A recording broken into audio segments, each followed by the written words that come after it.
Hey, it's June 8th, 2022, here on the Rocketeer International Broadcasting Network. Once again, coming to you in color from Mount Grotto, Iowa. Well, the teaser trailer for the Rob Zombie Monsters movie just dropped about an hour ago, and they recreate the opening credits. Nothing original, but we didn't really expect that, did we? Let's see. Yesterday I was organizing comics, and the video got cut short because I kept getting these phone calls from USAA, and and then they sent a text message, and it caused the broadcast to end somehow. I guess my wife switched me from USAA to Geico for my auto insurance, and I guess they're desperate to get me back. So I guess that's what that was about. So anyway, we wound up with only a video that was only about 20 minutes long, and it didn't get very many views, and someone unsubscribed from me. So I guess it was a spectacularly shitty broadcast, but hopefully we'll do better today. All right, I'm just turning on all the lights, and we'll start going through some comic books. I'm going on the Graphic Man broadcast. God, my hair looks terrible, man. What the fuck? Going on the Graphic Man show tonight at 7 p.m. Central. So I've got to find some cool books to show there. Let's see. All right. Let's turn this light on. Hopefully this show will go much longer than last night's. We had a storm that came out of nowhere last night. I gotta go back down because I didn't bring the cord, the electrical cord for this walkie-talkie mobile phone device.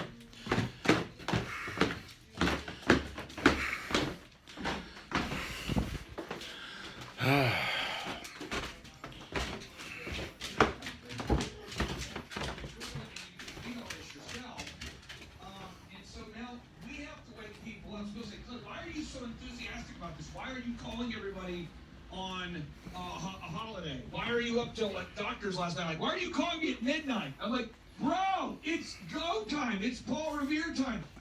Well, I was just watching a live Instagram broadcast from Cosmic Comics in Grand Prairie, Texas, where I used to live. I didn't live in Grand Prairie, but I lived close to there. And they were showing off the new comics that came in today. A dog wants some food. The World Health Organization, the World Economic Forum, the United Anyway, Nations, the Party over we the people of the United States. It was casually mentioned as they're showing all the new shit that came out today that they just bought 2 boxes of 1950s and 60s, Silver Age Marvel monster books, and they showed, the camera quickly went past on the wall. They'd just gotten Tales of Suspense 7 and a couple of other, and so I had to wait till the live broadcast was through. I watched it again, and then I freeze framed and took some pictures so I could blow it up and see what the prices were. In that Tales of Suspense 7, I think they put $100 on it. They had another one that was $60. So I think there were little tiny pieces gone from the cover, but they look like they were in okay. Basically, I've seen much worse condition copies of those issues go for more. Well, anyway, I was thinking if they were priced really cheap, I was going to call and say, hey, can I buy that whole collection from you? But anyway, I can't be spending that kind of money.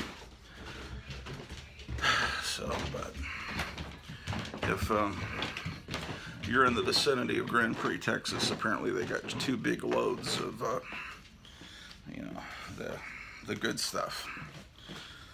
The stuff I can't afford. Okay, so let's try this again, shall we? I've tried to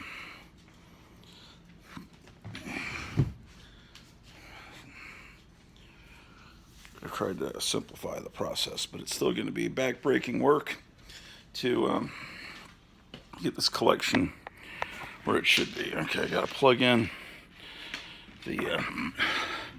See, I should do all this before I start. It shows a lack of consideration for you, the audience, the busy people. You have so many things to do and so many other YouTube options. That's why causing people to unsubscribe from my channel. That's all right. The fewer subscribers, the better, right? That's my philosophy. Fuck them if they can't watch a video where the palm of my hand obscures the camera. This is all I got, man. This stupid iPhone is my only way that I know of. I mean, I don't know. This is the only way I know how to get on YouTube, man. So, all right. So we're back, and so is Drew the dog.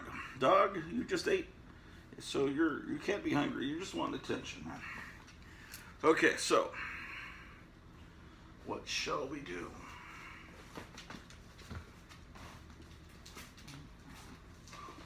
Okay.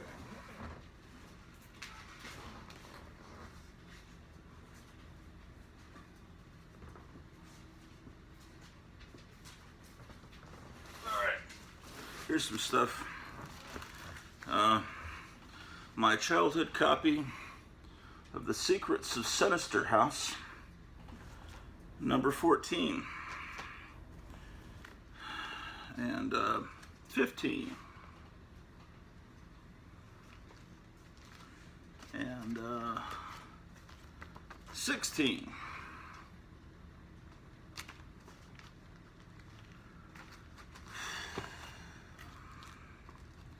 17. Sounded like they hadn't really gone through those Marvel monster books yet. Those were the only ones. They had only pulled out 3 or 4 and priced them and put them on the wall. And no, dog, I don't want to have to put you in your cage. Be nice. She's in a frisky mood. Okay, so these go in the S section. No! God damn it. Okay, so there's Silver Surfer. Yeah, all right.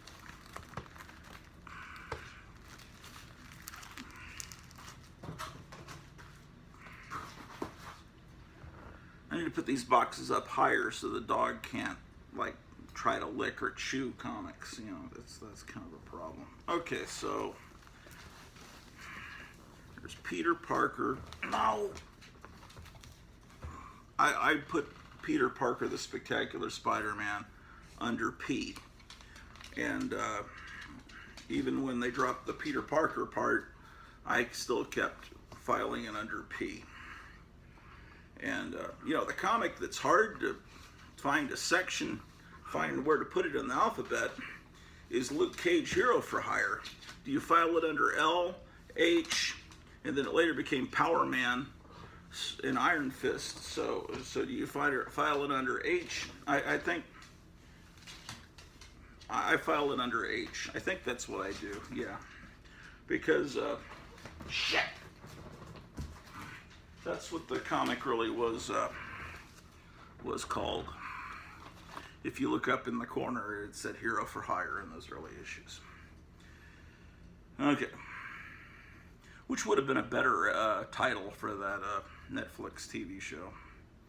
That I never finished watching the first season, now that I realize it, because it just didn't really seem like the Luke Cage I remember. I mean, he didn't have the chains and the yellow shirt. I mean, I want the heroes to look like they do in the comic.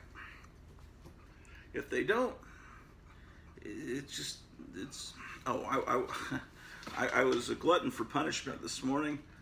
I ate a really shitty breakfast sandwich from the supermarket, and then I put on the new episode of Obi-Wan Kenobi, which I hate, and I've hated just about every minute of it. But I watched the new episode 4 just because I watch all these shows where they tear it apart. I wanted to kind of be able to, commiserate with them. And damn, man, and know what the hell they're talking about. I bet she's still hungry. I gave her 2 of these damn little Hitler foods. What do you call them? Caesar? I don't know what they call them. God damn. But I think she needs more. I think that's what she's trying to tell me.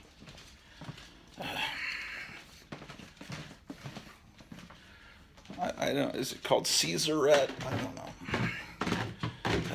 Okay, I'm going back down and feed her again.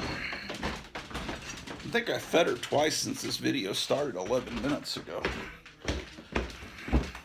Oh, I actually got my car in the garage. That's quite an accomplishment, because last night there was supposed to be hail and all kinds of horrible things happening. Okay. Yeah, she's still hungry. Yes, our new sponsor, little Hitler or whatever it's called, Caesar, Kaiser.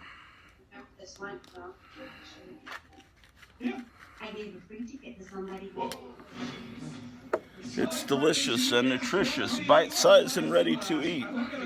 Take a tip from Tom Mix. They genetically cloned DNA from Tom Mix, the cowboy, and they raise these clones in a lab and then butcher them and take the ground meat and turn it into dog food. So when your dog eats Caesar dog food, he's getting some of that cowboy spirit from Tom Mix. I'm washing my hands because I got dog food germs on my hands. Okay, we haven't even seen a single comic book yet, and we're 13 minutes and 9 seconds into the video. I think I showed you this the other day, how this little room is looking. I can't tell what you're seeing. I'm just kind of moving the camera around because I've got the camera oriented towards me. Now, my wife says there's a button I can press where I can change which way the camera is going.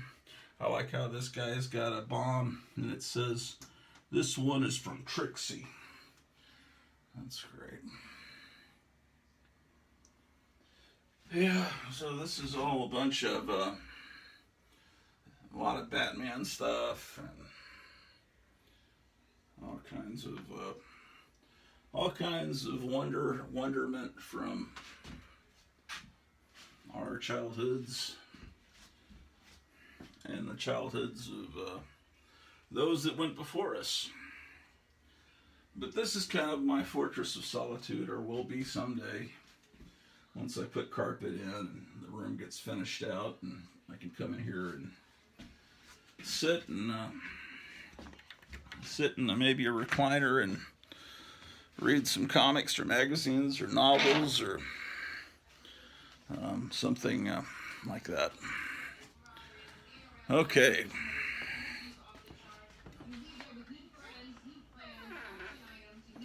Well, maybe the dog will stop effing with me. But I can't help, she can't help it. The dog does not speak English yet. And she's unable to communicate with me when she wants to eat more of the flesh of Tom Mix.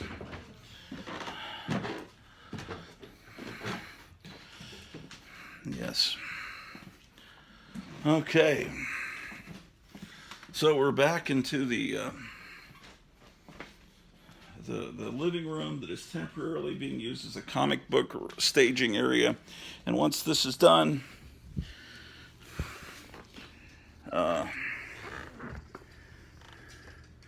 you know, it's a shame that, I don't know, maybe it isn't. I was saying it's a shame I don't have a comic book store near me. I could find magical things like, we just bought 2 boxes of 1950s Atlas Monster comics.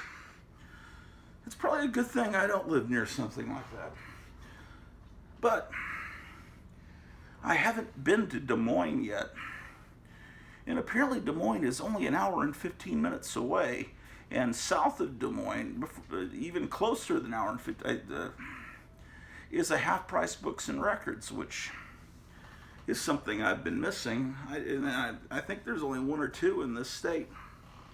Okay, I showed you Secrets of Sinister House, so I was trying to file those. Okay, so I'll show you books as I go. Here's the Rocketeer. I think I heard that there's a new issue of Rocketeer out today, which is amazing since Dave Stevens has passed away, but I guess some new guy is doing it. I hear it's actually good. Here's ROM issue 1. Yeah, ROM. His last name is Emmanuel. I had some ROMs I need to put in here. Where did that go? Oh, shit.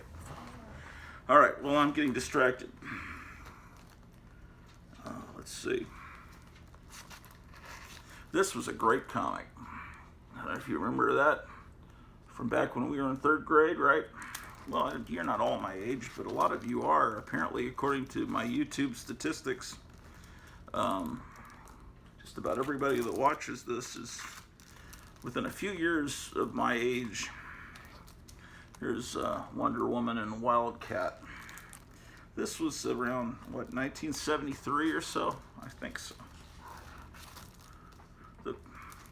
The first one I bought, when I was a kid, was the one with the reprint of the Origin of Robin. Here's the Origin of the Spectre. This is Secret Origins number 5. Now I've got to find some books that here's the one. Yeah, this is great because this had the Origin of Robin and the Origin of Aquaman, which I had already heard as a record. I had a childhood record that my mom had bought for me that had the Origin of Aquaman, the Flash, and Green Lantern. Very well acted, like a old radio show, not like one of the Power records. It was very acted in a very serious way with great music and everything. So that's the basically what they were acting out was that particular origin story. Okay. Secrets of Sinister House would come after Secret Origins. And then, of course, they had this revival of Secret Origins in the 80s. I have several issues of this one. Several copies, rather, of that. Yeah, here's Jonah Hex and the Black Condor. Roy Thomas did a lot of the origins in these comics of the Golden Age characters. Yeah, see, the dog's not messing with me now because she was just extra hungry. Those little Caesar cups of food just not enough there, man. She wants to eat a lot. Oh, and these were done in more recent times, but made to look like a 1960s comic, and they're square bound, and they even look like a 60s comic on the back, and they even hide the UPC code on the back, which is brilliant because they really make the front of a comic ugly, I think. Okay, so I found the section. Here's Secrets. Okay, there was another comic called Secrets of Haunted House, which was not Secrets of Sinister House, even though it looks very similar. It came later. Secrets of Haunted House. Here's another issue with kind of a Ditko inspired cover. Maybe that's why it's not Ditko, but it kind of looks like it from a distance. And maybe that's why in those Doctor Strange movies they seem to insist on having cities fold over each other and everything. And I guess Ditko did that occasionally. Okay, let's put the Secrets of Sinister House in right in front of Sergeant Fury. Okay, what is this? Okay, so I've got some copies of Adventure into Fear, which I put under F. The F's are over here. Okay, there's Detective, Flash, Firestorm. Ah, yes, indeed, I found them. Okay, here's Fear number 8. Okay, Fear number 10 with the wonderful Gray Morrow cover. Yeah, this is going to be a good episode because I'm actually showing you some good comics. Yeah. There are no comics. It's not just that I grew up and it's the comics grew down. If this came out today, I'd drive to Des Moines, I'd drive to Chicago to buy something like this if this came out today. There are no artists that I know of today that can make, this is Mike Plug, who was, I guess, an assistant to Will Eisner, so his style is fantastic. Okay, so wait. Here's number 12. I've got several copies of 12. One is bagged and boarded and the other one isn't. But since this one isn't, and the reason I haven't bagged and boarded all these is mainly financial. It's not that I'm being a bum. I remember loving this ad. This is about 1972. It's the Terrific 2. It's, I'll show you. The Pink Panther comes out of the television and invites these kids into a magical, mysterious journey where they get to see and meet all the characters that are going to be entertaining them on Saturday morning television on the NBC network. They even had, believe it or not, an All in the Family cartoon where they were dogs called the Barkleys. C-Lab 2020 is mainly remembered. It was turned into a dirty cartoon on that, the hell do you call it? Adult Swim, which is run by Illuminati scum that do horrible things to, we can't even talk about it. All right, here's 2 copies of Fear number 13. How about that? One. I better go down and make sure that my recording is, I was recording Mel K. You need to listen to Mel K. Sure, her name is Mel and then K, the letter K. And she's been banned from here on YouTube, but you can listen to her on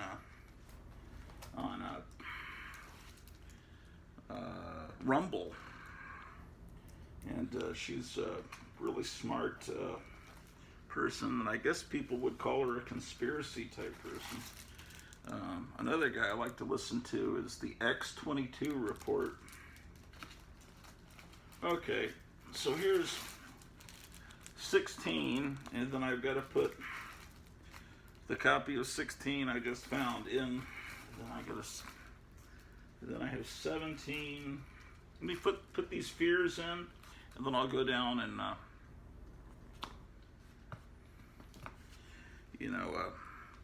put out this school newspaper, school magazine at the school that I taught at, right? So I was asking, what is your favorite issue of this magazine that we've put out this year? And kids today don't know the word issue because they don't have magazines or comic books anymore. And so they don't know the word issue. And they didn't know what I meant. They thought issue means problem, right? Like someone has issues. So they were talking about global warming or people, whatever the hell. It was so weird that, because when I was a kid, you know, it's like, hey, this is a great issue of Adventure into Fear. People, even the normal kids, knew what the word issue meant. But things have changed, and we old codgers don't realize that. Okay, I was going to fill out some Phantom Strangers, but I better go down and make sure I'm not just recording silence, because I was recording Milk, because you never can tell when everything is just going to be taken off the internet, or, you know, when they realize how badly they're losing, they're just going to shut probably the whole power grid down, definitely erase everything off YouTube and everything, or whatever they can do, because, you know, tomorrow night they're going to do a big spectacle in primetime television where they're going to show this multimedia presentation to show how horrible January 6th was and all that. And okay, it looks like I'm hearing silence, so her program is finished. So, okay. All right. Where's the remote control? It's hot down here. I shut off the vent for this downstairs to get more cool air upstairs to the fourth floor where my wife is sleeping, and it's starting to get a little hot.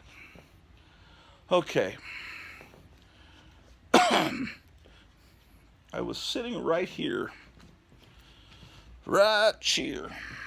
Oh, there they are. They went under the chair. Oh, boy. I am just thinking about those monster comics, but I can't afford them.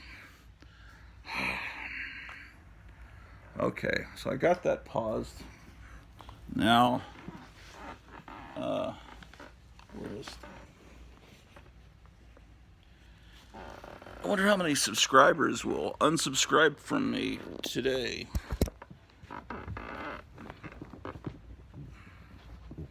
Okay, let me look under this chair. Fucking... What is this? It's a VHS West Philadelphia Catholic High School for Boys 50th anniversary reunion for the class of 1947. This was my father's. This was sent to my father. It's obviously not... I did not graduate from high school in 1947. So when he graduated college, he was instantly drafted, like literally the next day after he graduated college, into the Korean War. It's like, congratulations, kid, for graduating. Oh, here's the remote. Okay. There's another show that's or channel that's really great, and it's called, my wife told me about it. It's called, what is it called? Let's see. I mean, it's really good.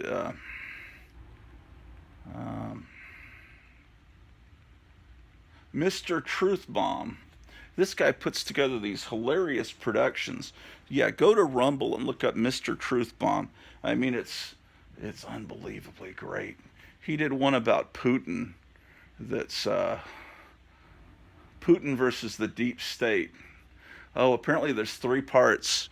Yeah, Putin versus the deep state. This is part 3. That's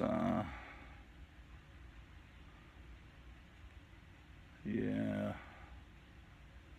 There's part 2. This must be part 1.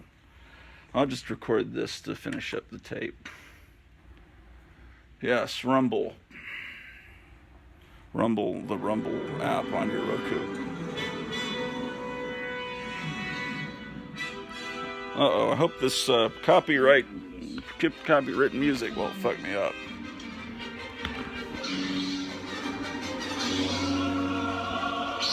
Alright, let's get out of here before that copywritten music gets me flagged. Oh shit. Alright, we must move quickly. He's out of Scotland, I think, Mr. Truthbomb. You gotta really search for entertainment these days, and when I find something that entertains me, I'll let you know about it. Okay, so we're back to the Phantom Stranger, I believe.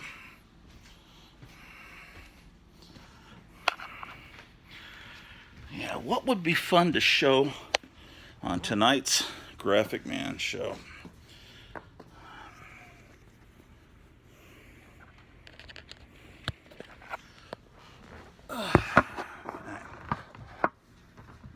Here we go. Sorry I'm wearing the same shirt as last night, but, you know, that's just the way it goes, man. So, fuck you, man. Oh, here's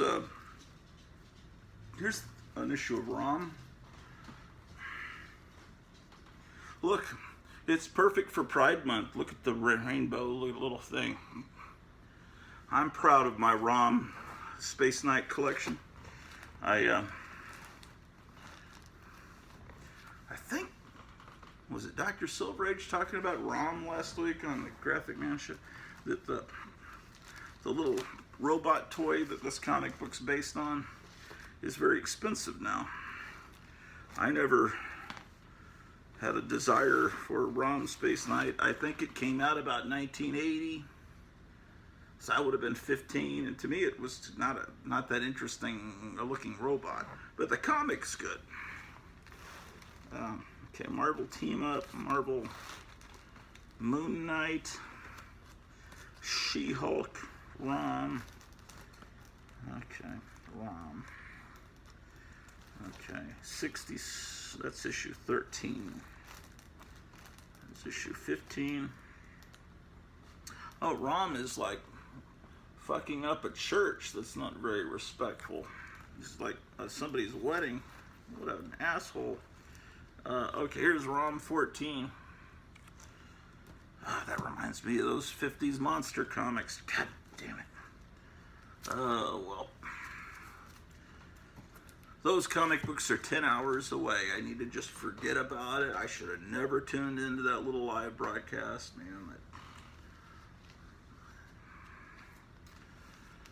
This is a free comic book day. Unseen Peanuts. Oh, look at that. What the hell is that? Little zombie Snoopy. This looks very interesting, you know. Very interesting. I need to peruse that. Okay, Phantom Stranger. Oh, and here's a Pink Panther. This needs to go. I'm starting boxes in the other room where I'll put the gold keys, and then I'm going to get those all alphabetized. Here's a Rawhide Kid. It looks dirty, but those are actually stains that came from the printing press. Do you see that? See that down at the bottom? Those little ink sprays. Sometimes you'd see that kind of thing.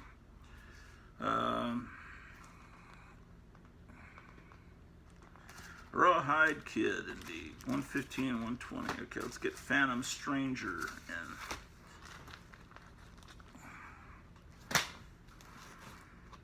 ROM, Rocketeer, Peter Parker, Plastic Man. Okay, here's some Phantom Strangers. Here's Phantom Stranger 37. How about that?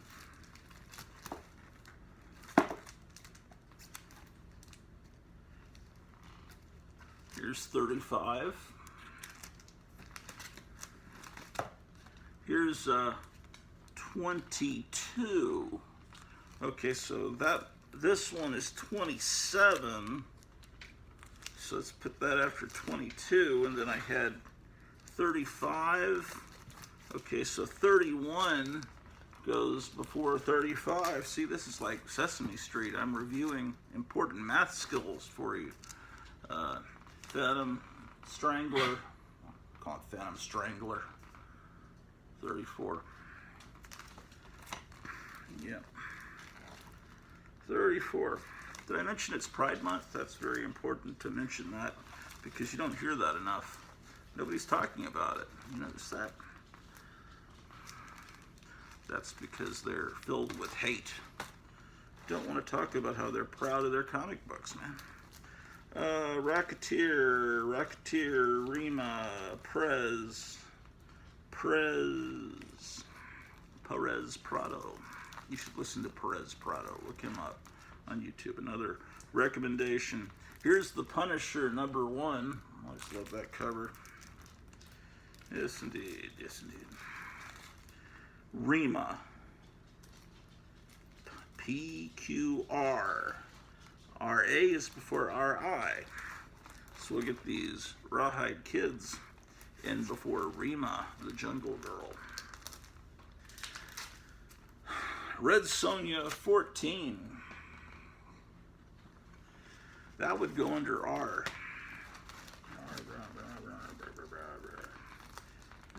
Okay. I do not have any Red Sonjas in this box, which means, oh, I know where they are. I saw them in a box. Did I bring that box upstairs? I think they're downstairs. Okay. Here are some books that need to go in the other room. This is Blazing Combat #1. Now, Blazing Combat was a comic that came out in the mid-60s from Warren magazines. And if you look at it, it has an EC look to it, and there's a reason. James Warren wanted to be Hugh Hefner, and there's all this liquid on the floor. Is the dog leaking urine, or is that slobber, man? God damn it. Yeah, there's artists like John Severin and Wally Wood and all. Okay, he wanted to be Hugh Hefner. He put out a magazine called After Hours, but when he put out Famous Monsters to cash in on all the old 30s and 40s monster movies getting on television in the late 50s, it was a big hit. And then he sort of tried to revive the EC comics with Creepy, and he got some of the original artists from EC and some of the writers. It was never as clever. The Warren comics never reached the pinnacle of EC and their writing and the twist endings. But it was a noble stab at recreating the magic of EC. And now people are trying to recreate the magic of Warren, they were trying to recreate the magic of EC, so it's kind of like several generations down. But anyway, so they did Creepy and Eerie, which were the horror comics. And but EC, arguably, their science fiction comics were even better than their horror comics. But they didn't really do science fiction. They did some science fiction stories in Creepy and Eerie. And then Eerie kind of became a weird, monstrous superhero comic as the 70s came in. And of course they had Vampirella, but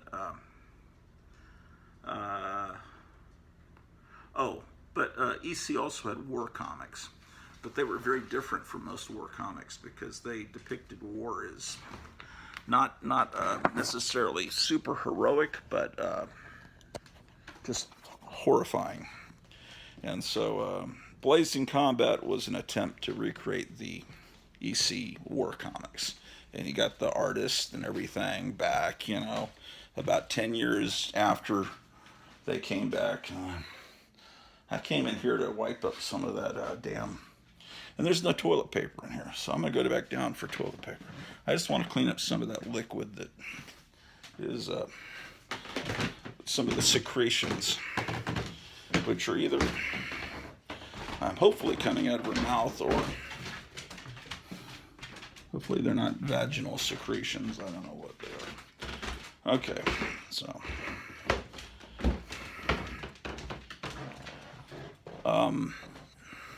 What the hell was I talking about? Anyway, Blazing Combat. Those are, I was showing you reprints of the Warren Blazing Combat, but they're supposed to be, what the fuck? Oh, that was just a little short, apparently. A trailer, and now I'm recording silence. I'm doing a shitty job, man. I can't do two things at once. That was a trailer for Putin versus the Deep State, apparently. I ran from it because they were playing copywritten music.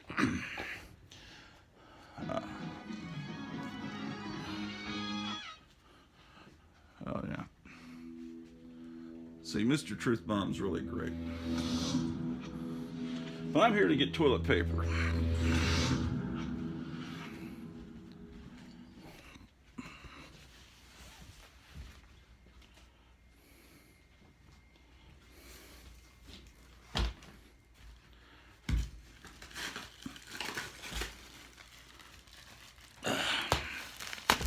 Some viewers may find the following video disturbing. Viewer discretion is advised. Yeah, you gotta watch Mr. Truth Bomb. Look at this.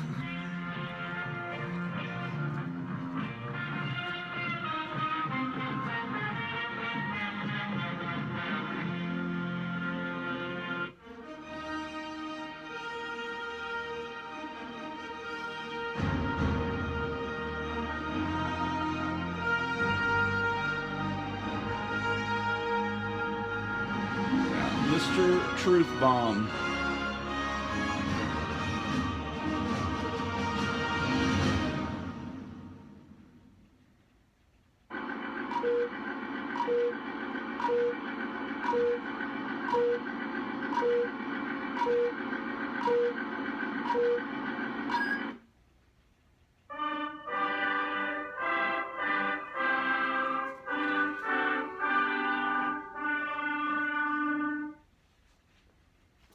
Soviet Empire selected. So what I gotta do, Loaded. I've got to get an oil change for my car, and I've also got to, yesterday, the inside handle on the driver's side of my car broke off, so I basically can't open the car from the inside, and I can't jump out the window Dukes of Hazzard style, because I can't get out of the car that way because the window motor is not working. So I figure maybe I can get a mechanic to take the handle from the back seat that I never have to get out of the back seat and put it on the front seat door. Who knows?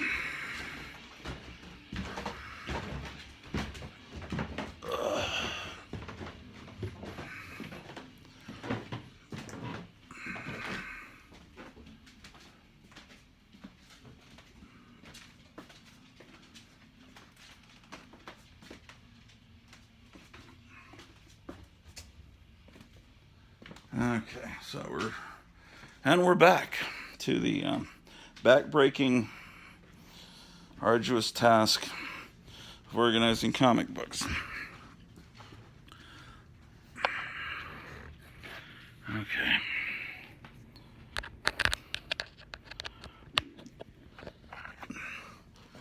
All right. Shut, motherfucking. I don't want.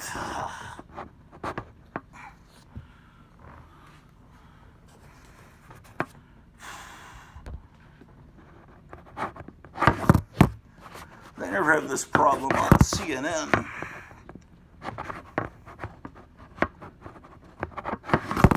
We need to get some cameramen from CNN to, to stop being communist and come over here and help on the Gratu Orloff International Broadcasting Network.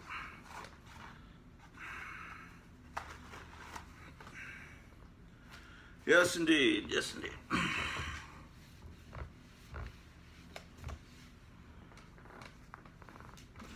All right, so Blazing Combat.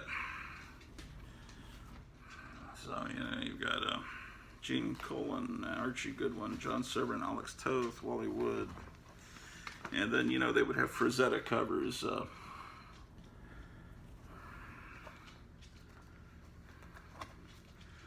This is Vietnam and Korea. It says on the back, war is no joke, neither is censorship. At a time when America was rushing disaster in Vietnam, James Warren, Archie Goodwin, Joe Orlando, and Frank Frazetta had something to say about it, something important, but they were silenced. Okay, I guess they're saying that the magazine kind of pushed it. I don't think it would go over well, like being sold at a base exchange, on an army base. Once they were aware of the contents, how negative they were towards the war that was going on at the time. Okay, so I'm not going to file these in here because they're from some independent company called Apple Comics, so I've got a place to put those in the other room. Same thing with this. The Black Phantom, which is from AC, which back in the 90s put out these comics that reprinted Golden Age stuff. Okay, here's Beetle Bailey from Charlton. Speaking of war comics, The Stupid Stew. Not even a coloring page. Okay, and I've got a box in there for Charlton books, so I'll put that there. Here's what company was this? This is I think this is also AC. I don't know. Anyway, this is a reprint of the Black Cat, stories from the Black Cat, and they have a memoriam for Alfred Harvey, who I guess had just passed away, because this must have come from '94. So it's got reprints of the old Black Cat stories, which were put out by Harvey.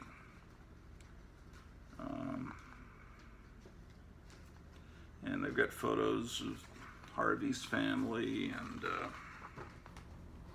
what are you doing, Drew, man?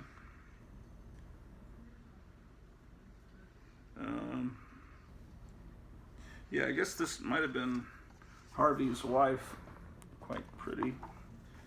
Okay, well, I'll file this under Harvey, yeah, because I think this was actually put out by an offshoot of Harvey. Okay, so this is Charlton. In the late 70s, Charlton realized that there were collectors that might be interested in some of their inventory, because so they put out all Severin issue. They realized we've got John Severin art, and there are collectors that like that, and so they realized that they could sell some of their stuff if they put an all Steve Ditko issue out, or Severin, and so that's, I never have figured out what this weird mysterious shit was. And see how it turns brown at the top, even if you store it in perfect conditions, because Charlton used crummy paper. Okay, here's some Simpsons comics. About the only time I bought Simpsons comics was on Free Comic Book Day. They were well drawn. They weren't as clever as the comic books, and I mean as the cartoon. And then the cartoon got to a point where at some point I just stopped watching it. It used to be something every Sunday I would watch, and I don't know, is it still on? But I know that there's way too many things that the Simpsons predicted that actually came true about a lot of things. That, I mean, if you do research, it's a little too spooky, and then you realize that what's his name? One of the main guys, the writers and voice actors for The Simpsons, that was in Spinal Tap. Harry Shearer.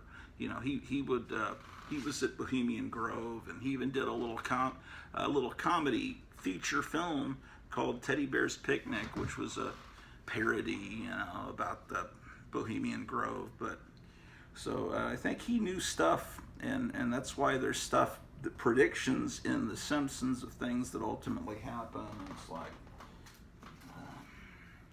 it's not the psychic; it's just that he was in on it. Okay, here's Boris Karloff. Okay, this is going to go in the gold key section.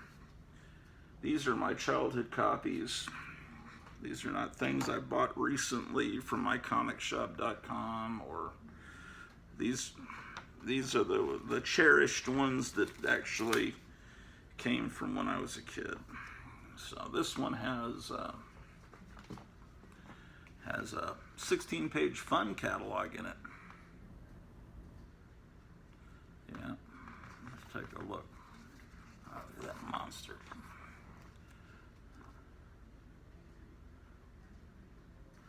Yeah. Oh, I love this Smash Up Derby and all these SST racers and stuff. It's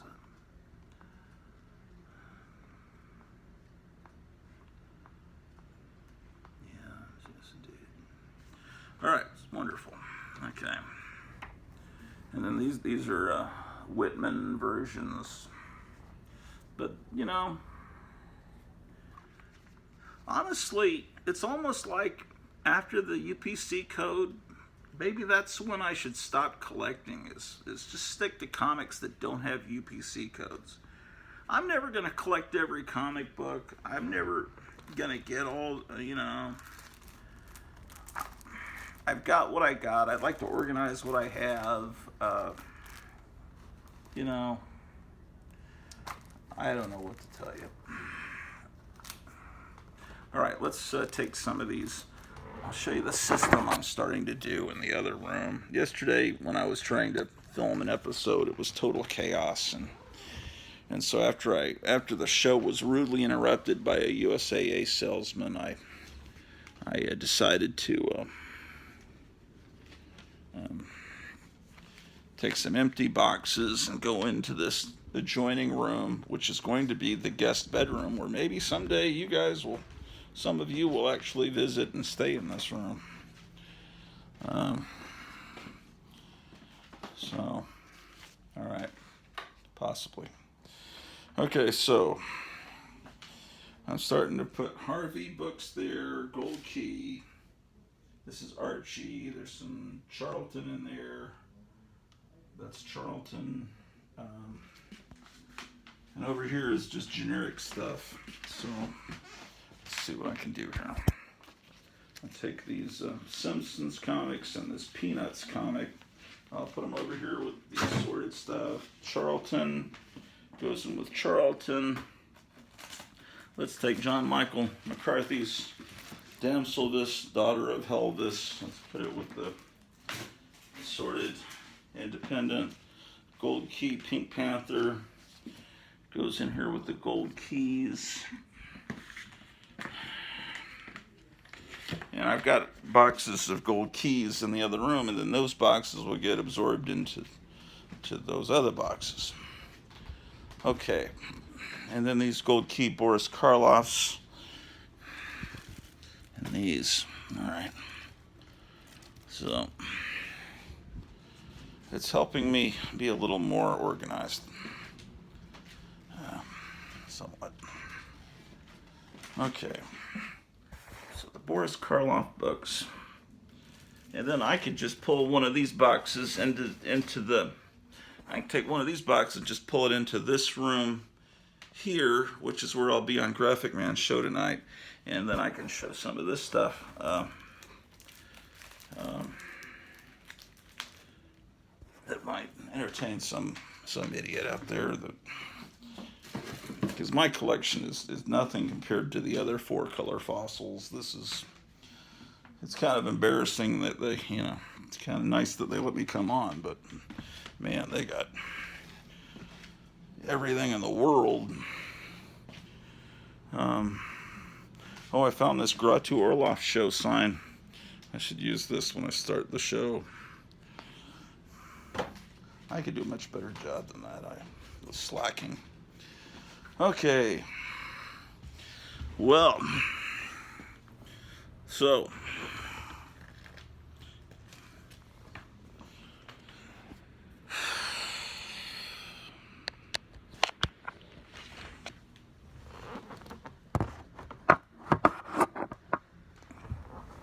what else do I have over here? Here's another special Billy the Kid with all Severin art. So that goes in the Charlton box. Here is a issue of Binky. Oh, I forgot to tell you, yesterday was Ken Osmond's birthday. Eddie Haskell. It's an Archie. I remember buying this at the 7-Eleven by my old house. I think it was from 1977. When is it from? Yeah. Fat Fazul and Lead Liar. That's a good name. I heard that we're having good economic times and that it's all in our mind from Brandon the other day. Okay, what is this? The all-new Birds of Prey, Black Canary and Batgirl. Here's one of my rare attempts to buy a new comic book. But it's not recent because that's back when Pierce Brosnan was still James Bond. I guess I thought the art inside wasn't too bad, and I thought, well, maybe it's time I should try comics again and see if they've gotten better. And anyway, so that'll go under the B's. So will Binky.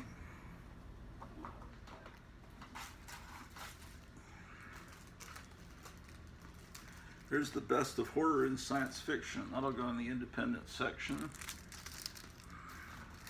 That has a reprint of a Basil Wolverton story, The Brain Bats from Venus, and a Frazetta story too. Here's Bernie Wrightson, Master of the Macabre. Got several of those, or a couple. I've got probably more somewhere, but several implies there's more than two, so a couple's better. Betty and Me. And Betty, yeah, this is the artist that makes those insane meth eyes.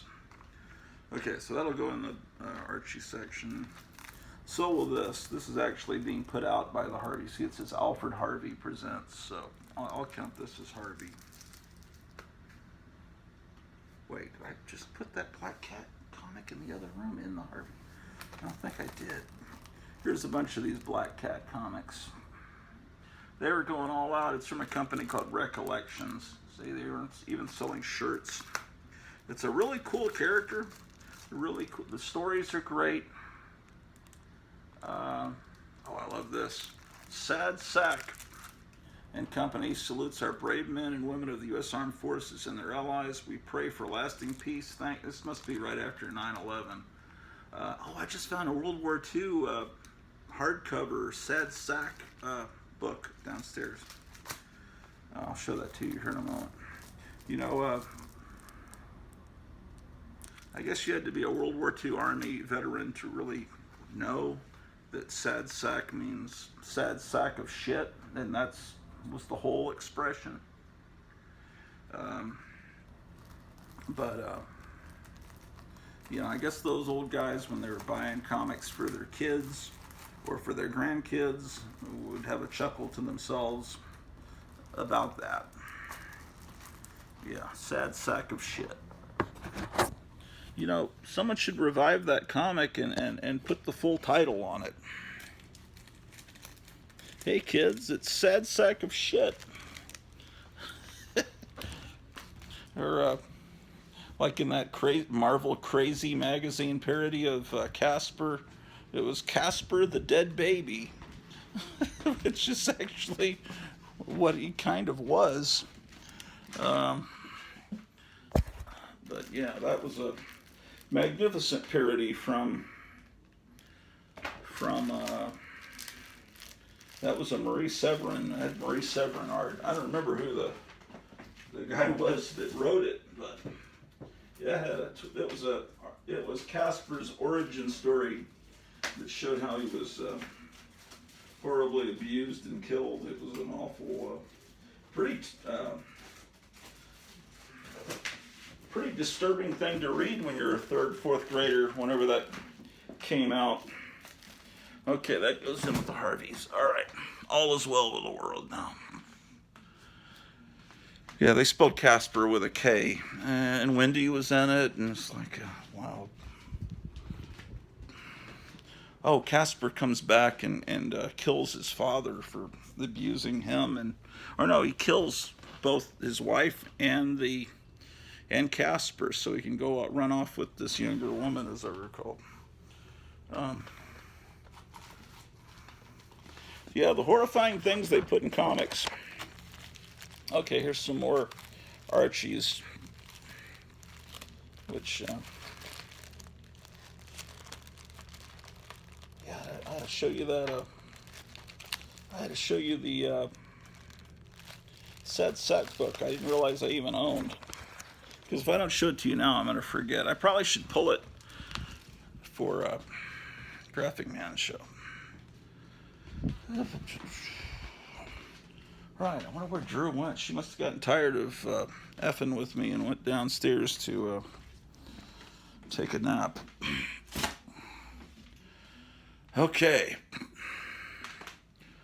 All right.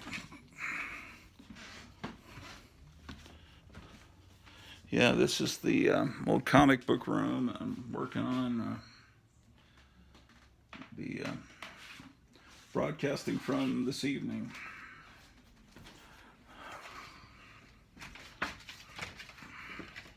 The floor is so slanted in there. I feel like I'm on a pirate ship. It's gonna get seasick walking on that fucking floor. Okay. I was going to show you the Sad Sack book.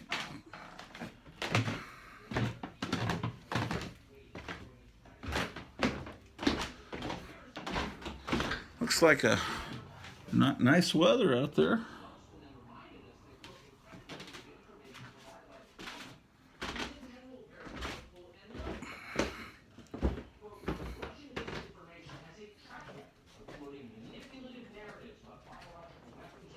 Okay, this is the bookshelf I just got the other day from the neighbors. And let's see what books I got here.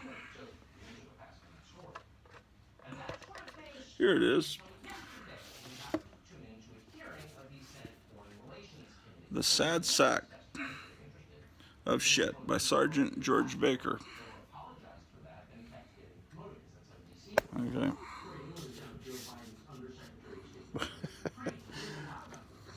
Yeah, see, it's these are the original wartime comics. I'll turn the light on. This is where it comes from. Sad Sack. You know, he was a much better artist when he was young. The Sad Sack comics I saw from the 70s, I think, were still done by the same artist, I think. But by then, you could tell he had a more shaky hand. But I guess that happens to all of us. Let's see what else we have here. This was a book they always advertised in the back of, or in the Monster Times that you could order. James Bond in the cinema. So that's,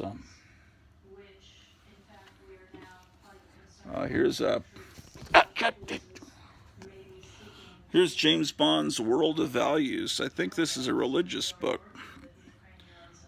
They trick you into buying it, thinking, and then it turns out to be well, I mean, they mean well. They want to save you. I'm not trying to knock it, but you buy it. And there were certain religious books that would disguise themselves. I remember there was I think the Morality According to Mad, and it had Alfred E. Newman on the cover, I think, holding up the Ten Commandments, and it was actually not a William Gaines EC Productions Mad. It was religious gospel, and then there was, of course, The Force of Star Wars, which had Luke Skywalker with his saber on the cover, but it was really a Christian book. Here's The Book of Bond, or Every Man His Own 007, by Lieutenant Colonel William Bill Tanner. So that's pretty cool. Hold on.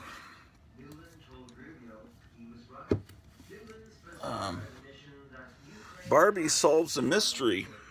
You know, I think they're making a Barbie movie with, what is it, Margot Robbie that plays Poison Ivy playing Barbie.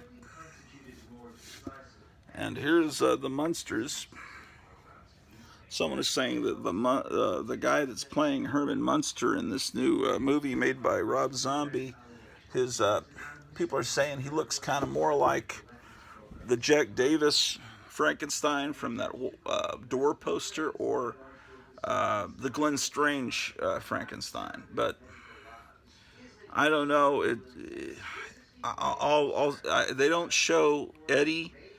And they don't show Marilyn, so I'm thinking that this movie takes place before Eddie was born, and it's more of an origin story, because I know they have an actor playing this doctor that I don't like the way he looks.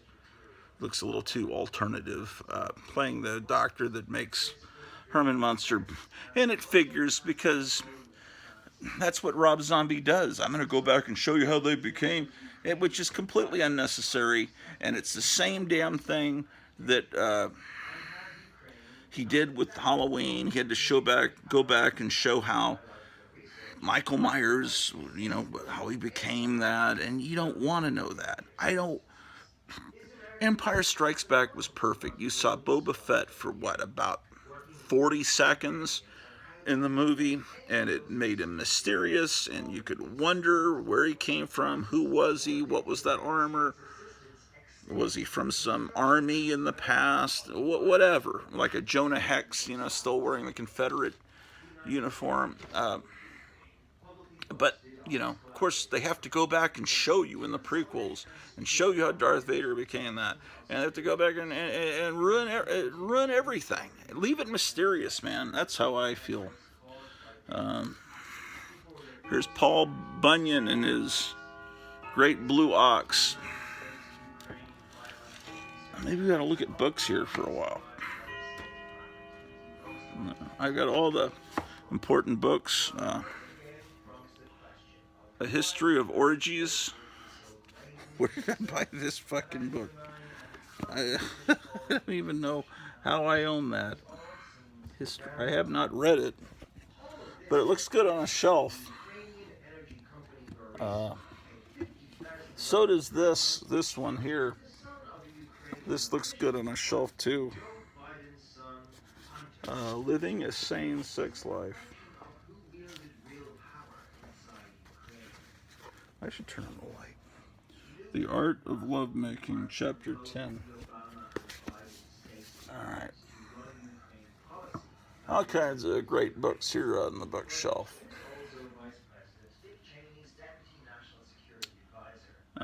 Look, The Humor of Christ.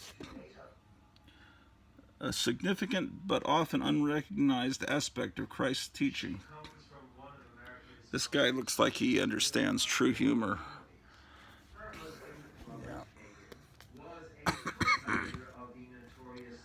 Yeah. Here's Bat Manga. Japanese Batman comic books.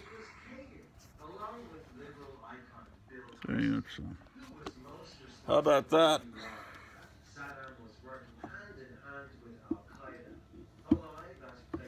Okay.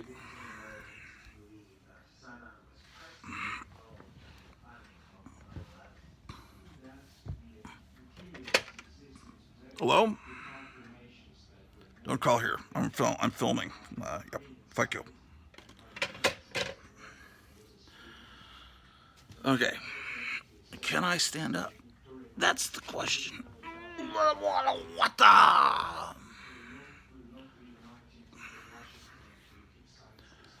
Okay.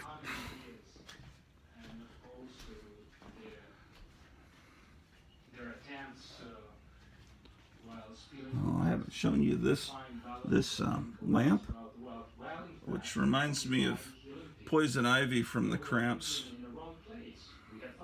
Oh, the thing about the new grandpa in Rob Zombie's movie is he has like a weird handlebar mustache. Look at that. How about that? How about that one?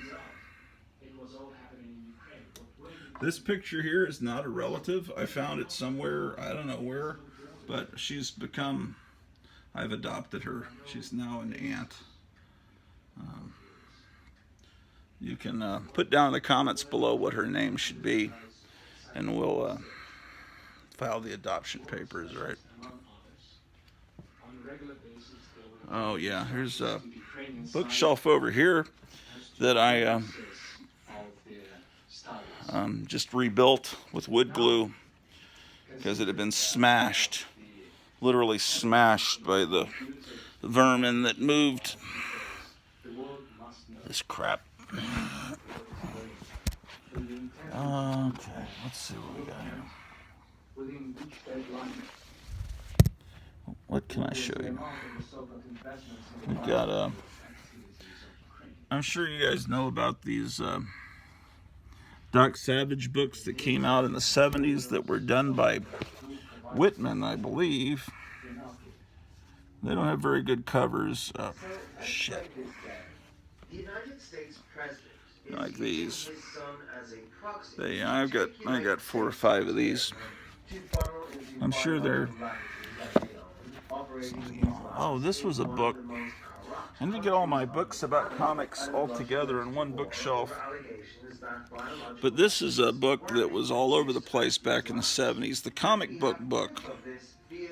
Edited by Don Thompson and Dick Lupoff, recalls the great comic book features of the past.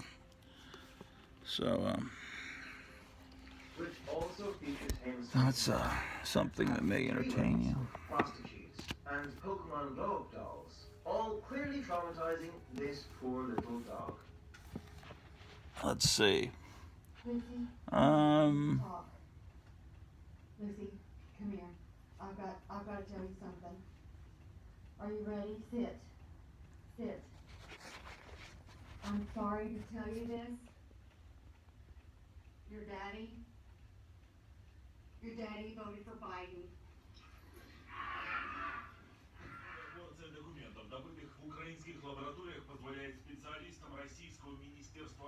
Yeah, there's all kinds of books. Oh, maybe this used to be at Half Price Books. Horror comics.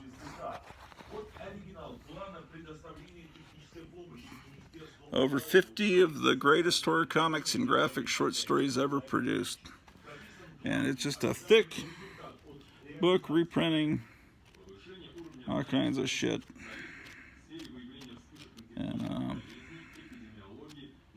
this used to be at Half Price Books a lot. The Mammoth Book of Horror Comics. Maybe you can get it from Amazon or something. I don't know.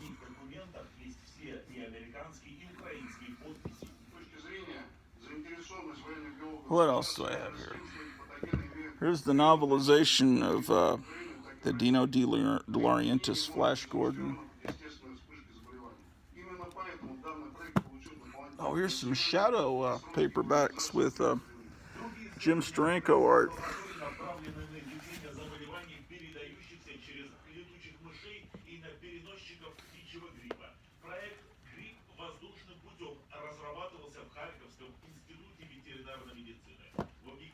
Here's a book about Bazooka Joe.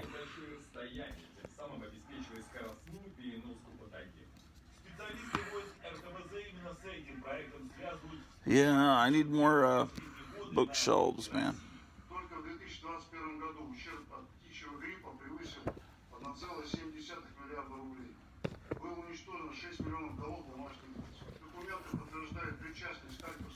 Here's Alfred Hitchcock presents Stories for Late at Night, Part 1.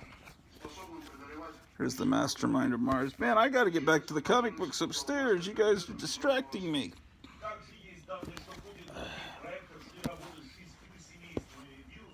Oh, there are subtitles on the show, so it's not that I can understand Russian or anything.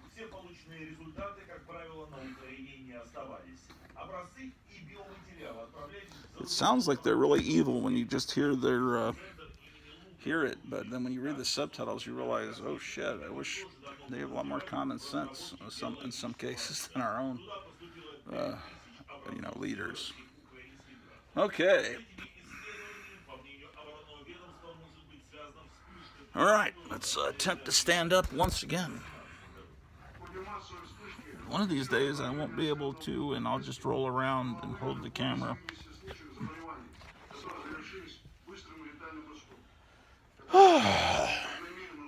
Yes, the monsters. I mean, you're never going to get another Fred Gwynn.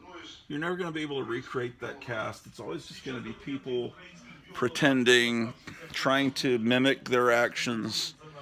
You know, it's a guy imitating the way Fred Gwynn broke through the door in the opening credits to the Munsters, and then realizes, oh, I made a mistake, and then just goes, what I just did is better than the way the actor just did it in that trailer for the new Munsters.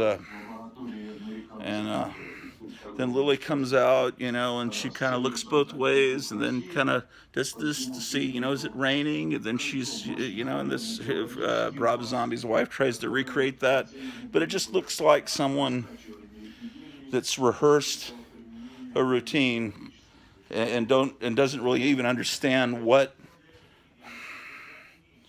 Yvonne DiCarlo was actually doing in those movements, or what she was. It was just recreating sort of.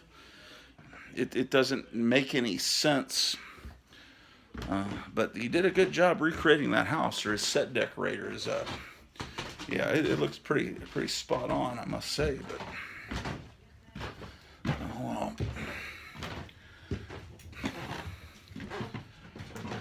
back to the comic book. See, now it's an hour and 17 minutes. Now people will actually tune into this broadcast, because no one wants to watch a 20-minute show. Because people want to put on, I think people want to put on a show that'll last, so they can get things done and just have it playing in the background. And the 20-minute show means in 20 minutes, I'm gonna have to look up and find another show on YouTube, and or YouTube's gonna direct me to some other show that's probably embarrassingly stupid.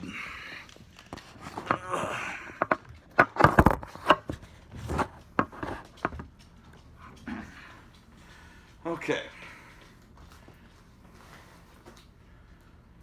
Here's some Shazams. I think there's a new trailer for The Rock is playing Black Adam, and I have about this much, if even that, interest in that. I haven't even looked at that trailer. I think on Wednesdays, which is today's a Wednesday. What time is it, man? I gotta take my wife somewhere at 3 o'clock. I think that Gary from Nerdrotic does a show on Wednesday called the Nooner or something, and he has usually Chris Gore, the guy that created Film Threat magazine, on, and sometimes it's just the two of them, and it's very interesting to me to listen to them talk. Oh yeah, I've shown you these before back when I first started my channel. These actually were sold in the stores where I was living on the spinner rack. These are catalogs that show all the cool toys that were coming out back then, and they're like catalogs for a store called, I think, Heroes World, that I think was in New Jersey. Yeah, this is from like 1977, and all the art was done by students at Joe Kubert's School for Comic Book Art. This cover is actually done by Joe Kubert, but everything else is by his students. And so here are those three books, the Batman, Superman, and Wonder Woman. I was afraid were lost in the move, and then I found them. And these were also books that I thought were lost. Those Origins, Son of Origins, and Bring on the Bad Guys. But I swear I had the Superhero Women. I swear I had that. There's still things that are missing, like a Pebbles Flintstone doll from the 60s. It's nowhere. And I don't know how did that not get here. And an autograph of Hazel Adkins autographed to me. He misspelled my name because He's kind of illiterate. That's missing, and an autograph of Janice Martin, who was an amazing rockabilly musician. And she's passed. Both of them have passed away. There's just no getting new ones. Not inscribed to me, at least. Or even those are hard. Those are hard autographs to find. It's apparently called the Superhero Shop, and I think it was in a mall. Looks like it was in a mall. And so this was the catalog that you could get. And so, how about that? And I got a bunch of them. I don't know if I've got the complete set or not, but they're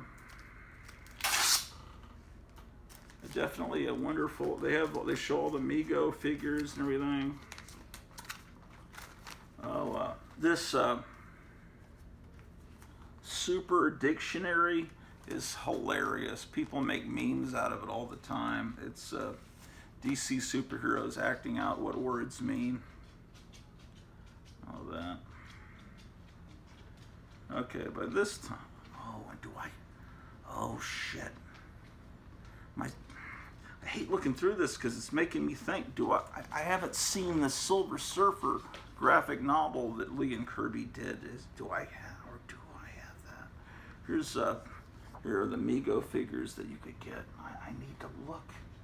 Damn. It's when you move with this much stuff, it drives you crazy. Like, where is that? I haven't seen that. Well, I go show you how I got the car into the garage. Yeah, I don't know how many there were of these.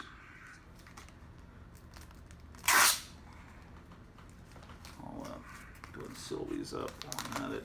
One of the very first episodes of my show on here on this network, I showed these off.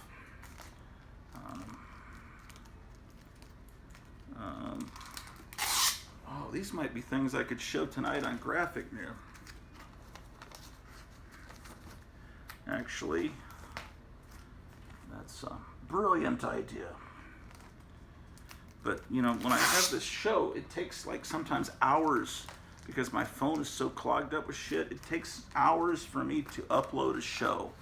And I'm afraid my show I'll upload it and it'll go live. It'll appear on YouTube right at the same time that Graphic Man's show goes live, and that would be like a real thing to do.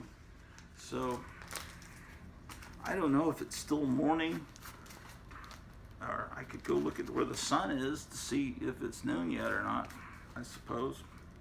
By this point it had become Heroes World.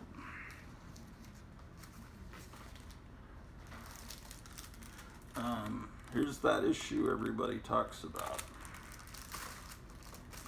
Okay, so there's the Supermans. And so I need to Shazam, there's Submariner, Star Wars.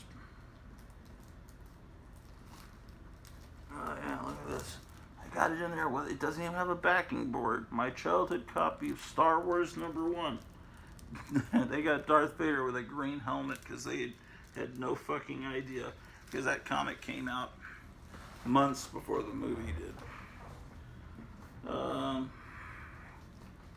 Spider-Man. Sergeant. Okay, Shazam's going to be before She-Hulk. The Savage She-Hulk. Okay, She-Hulk. There's Shazam. Shanna the She-Devil. I like that comic. I like Jungle Girl comics. Okay, so here's Shazam #2. I have Shazam #1 somewhere. Shazam #6. Let's put that into the box. Okay, so this one is 12. So we'll put in 7.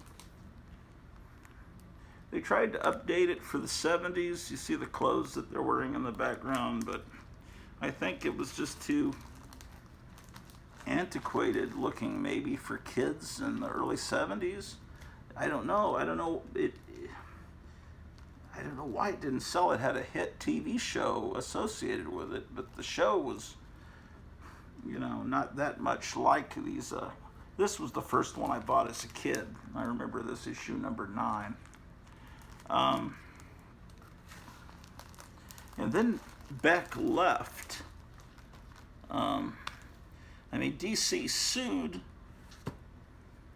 the creators of Captain Marvel, ran it out of business, and then took over the character and put out a new comic in the early 70s, and that would have been like a little less than 20 years later. They destroy the comic book, and then they bring back the original artist to draw a new version after they'd completely fucked him over. He didn't last long. I don't think he liked what they were telling him to do. Here's number 15. He was a very irascible C.C. Beck curmudgeon. He was known to be that. I remember buying this one off the spinner rack. Number 18, rather. Okay, these boxes are starting to get too tightly packed. These Silver Age classics, they reprint. I think they were about to shut down the printing plant that had been used since the Silver Age by DC, and what they did is they printed these one last time. They were going to print comics in that printing facility, and they reprinted some of their classic issues. I could be wrong about that. Don't know. Okay. This is the problem. When the boxes get tight, then you got to move books from one box to the other. And if you do this too long, you start tearing up your back if you're doing it like me. So here's some Tarzan books. I got to move from that box. And then you wind up in a chiropractor's office for a long time. And I haven't been doing my exercises. The chiropractor gave me an ice pack that I was supposed to use every morning. And I don't know if that's still in a box unpacked down there, or if it was thrown away. I don't know. My wife says she knows that my mother-in-law packed it, but I got another ice pack when I almost sprained my ankle trying to get into Captain Strangelife's car, and there was a slope in the hill we were on, and so I have that ice pack, but it's not as good as the one I used to use every morning and every evening. And I haven't been having a lot of back problems, but this is going to do it. But I got to get all these boxes organized, all these great Tarzan books from DC. Let's get these into this box.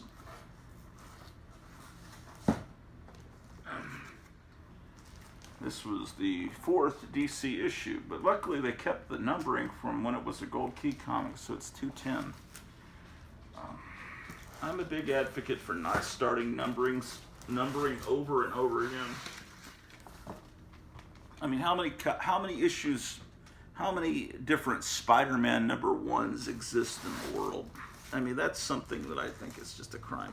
To me, collecting comics of today, it's just not interesting anymore. I have absolutely almost 100%, almost zero interest in anything new. I just like this old stuff.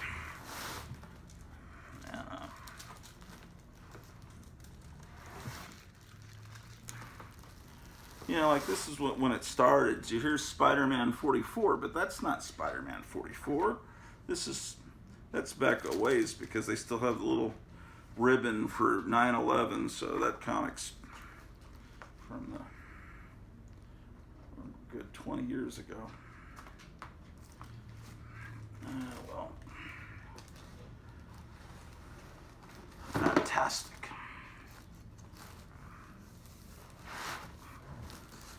Okay. Yeah, every time they started Silver Surfer over again, they just sort of kept going on with the numbering. that started in, what, 68? Because here's another Silver Surfer #1. Which makes me think of that graphic novel. I need to go look on the shelf downstairs. Do I have that fucking thing? I like the Silver Sable comic. I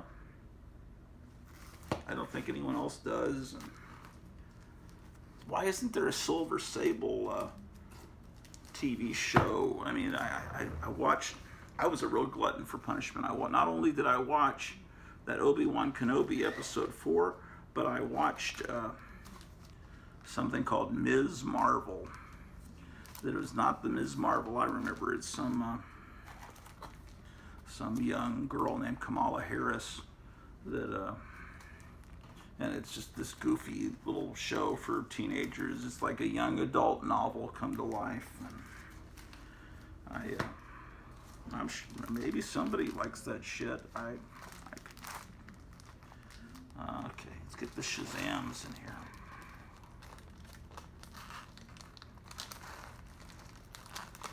Oh, wow, the Shadow. First DC issue of the Shadow. I like that comic.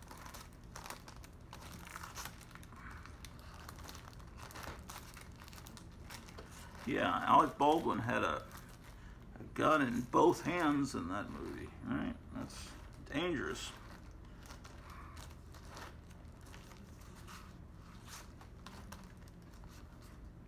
Okay. 52. Okay. 15. Okay. So I have two. There's 13. And I have 2 copies of 15. Okay. There's 16. Okay. Here's 18. Alright. And then I apparently have 2 copies of 22. No, that's not 22. That's 20. This is 22 with a purple cover. I love purple covers. I always point out purple covers.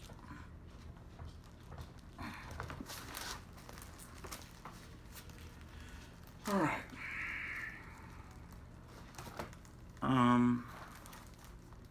Shazam 32.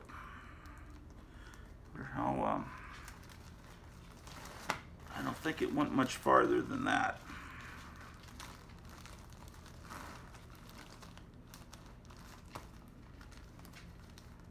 Oh, here are 2 beautiful looking comics. And this 3D Sheena with the Dave Stevens cover, that's real nice.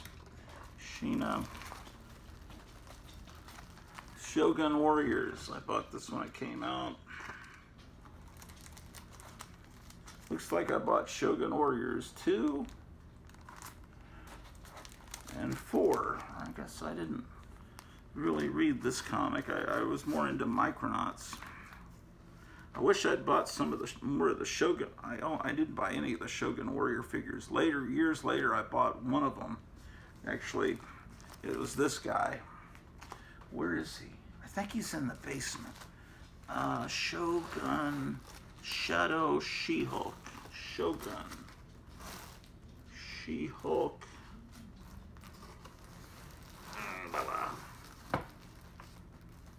Okay, I might need to add a box here.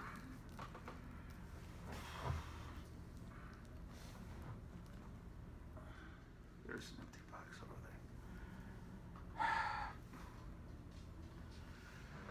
there. Okay, I think I'm out of box. There's some boxes over here. What's in these? Are these empty boxes?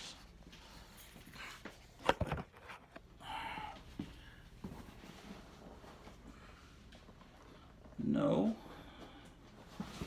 What is this? Oh, these are all Teen Titans, Thor, Transformers. Oh, look at this. This is cool. You know about BlackRock, probably. being an evil organization. A real life one. Look at that. This Transformers has this monster's picking up a BlackRock truck. Actually, BlackRock is evil, but he's just, it looks like the monster is actually the good guy if he's trying to destroy a BlackRock truck, and the Transformers trying to stop him. That means the Transformers are actually not good people or robots or whatever.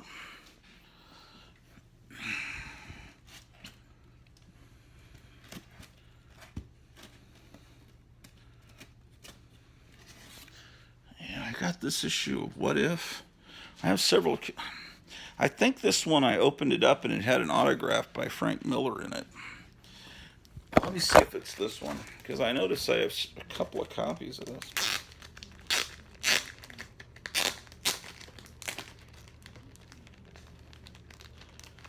I don't know if that makes it super valuable or not. Oh, yeah. Look at this. It has, you see that? Frank Miller and Terry Austin. So, I should write it on the back of the backing board, because I have a couple of copies of this issue. What If Elektra Had Lived?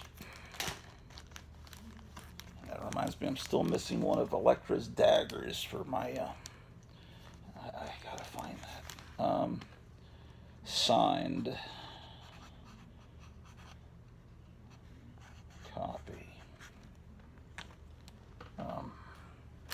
So I put that on the backing board on the back.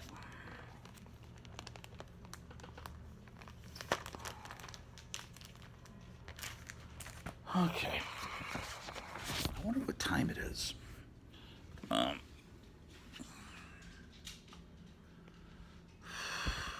gonna go see what time it is.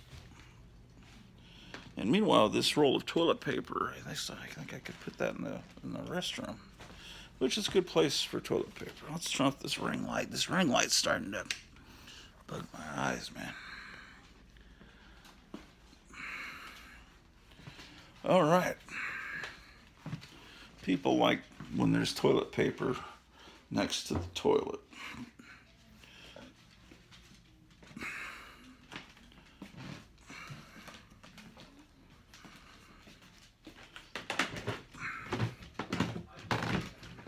Yeah, I need to see what time it is, because my wife has to be somewhere at 3. And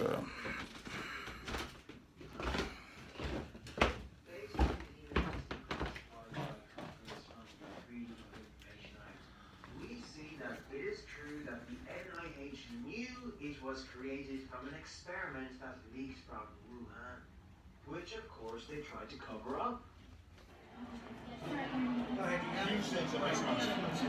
Thank you, my brother. Mr. President, so good. Let's go, Brandon. apparently it's 1:05 p.m. in the afternoon. Remember, Trump has told us that Xi will soon move on Taiwan. Answer from Ukraine, but why are they giving somebody who knows nothing about energy $187,000? Oh, I'll show you how my car is in the garage. You won't believe it. And I won't even talk about China, because they haven't gone to Taiwan yet. I still have all this stuff that I gotta get on the shelves and boxes and stuff. All this stuff on top of the pinball machines needs to be put somewhere.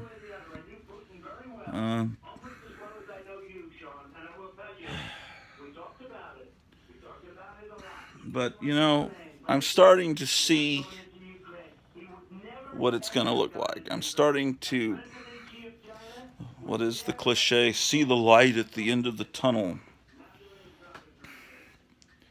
Possibly. All right.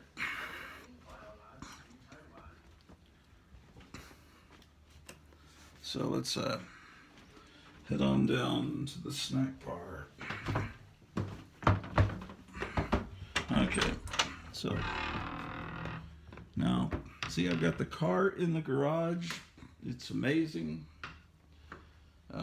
There's a leak that comes down right here onto this wood and then down. See the water that's accumulated? And there's a couple other leaks. So I'm gradually getting the stuff out of here.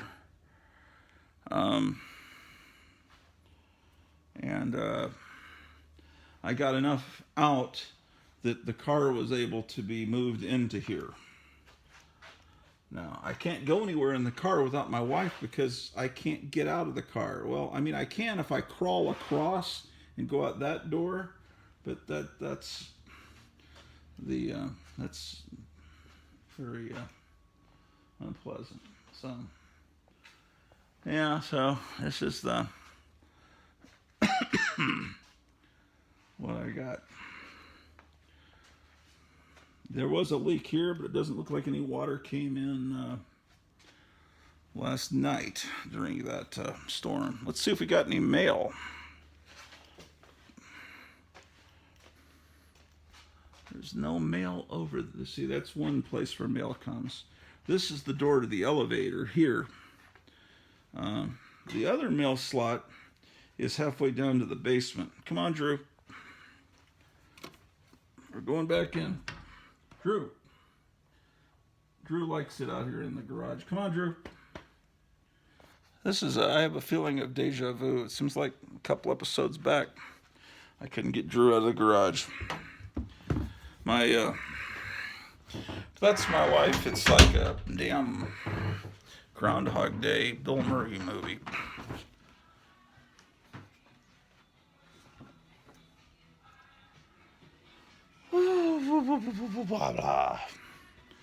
Okay, so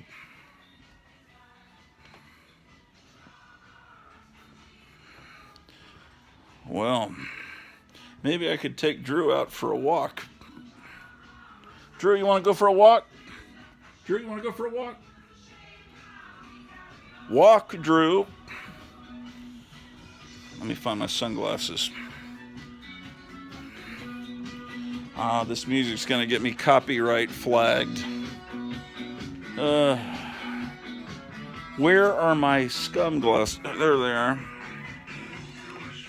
Come on, Drew. We must escape the disco song about Rasputin. All right. The leash. There it is. All right, Drew, come here. It's walkie time, man. All right. Let's go see what we can find outside.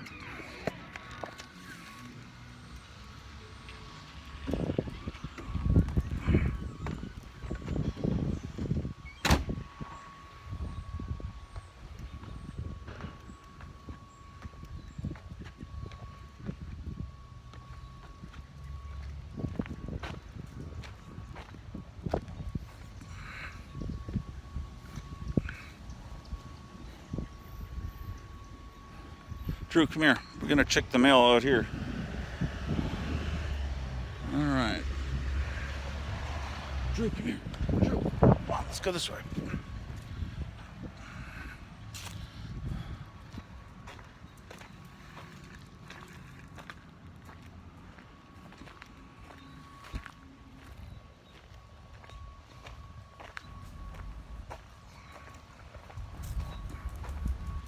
Let's check the mail, Drew.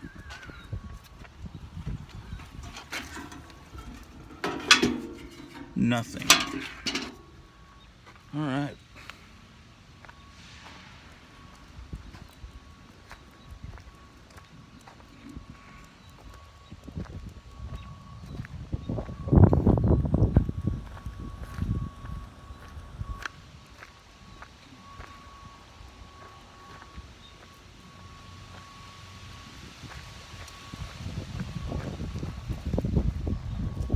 We're very proud of the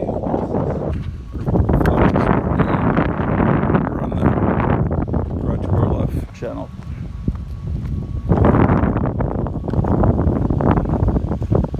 Come on, Drew. Drew, come here.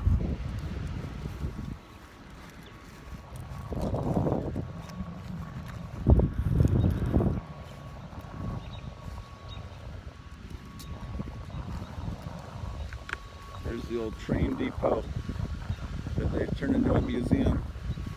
Come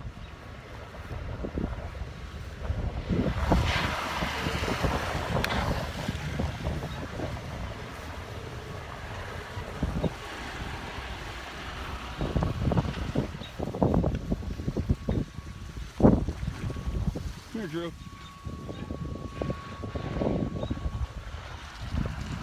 Come here, Drew. I've shown you inside the museum a few episodes back when we were looking at the art of a local painter, an artist named Orr Fisher. And come here, Drew. Drew, come on. Let's look back here. See, there's a. They've taken an old caboose and they made it a place where you can eat a picnic or something. Because there used to be train tracks right here and on the other side, but they're gone. Probably right about where this caboose is where the tracks were.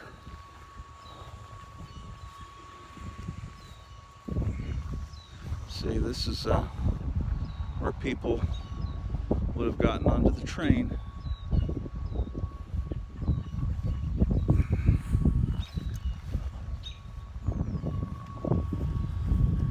Come here, Drew. So sometime you could have a, come here, Drew. You could have a picnic here, and it even looks like they have a barbecue grill too. Drew, come on, this way.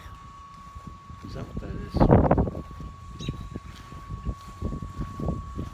Yeah, you see, you can barbecue and eat your hamburgers and hot dogs here. Drew is wanting to investigate this.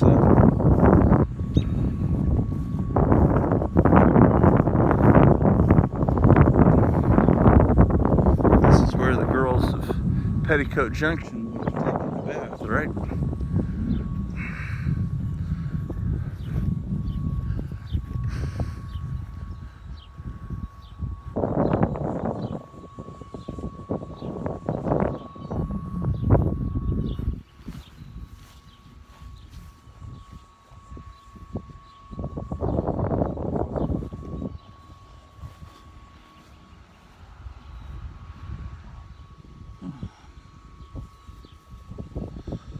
Yeah, yep. The train depot museum is only open, there's no regular hours. You just have to wait, and if the guy that runs it, if his car is in front of it, then it's open, and that may only be a few hours a week. It may be at 7 o'clock at night. He might be there showing off the museum to somebody, or he might be in there doing some research, but there are no regular hours. And one night I saw, oh, he's open. So I ran over there to film the Orr Fisher paintings that were in there. And it was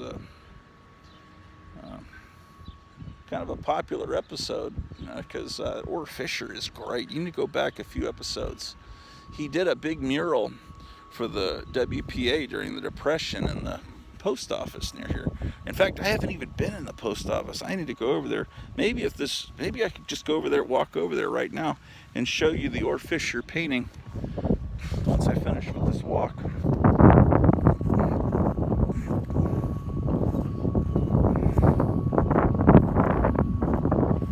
Here's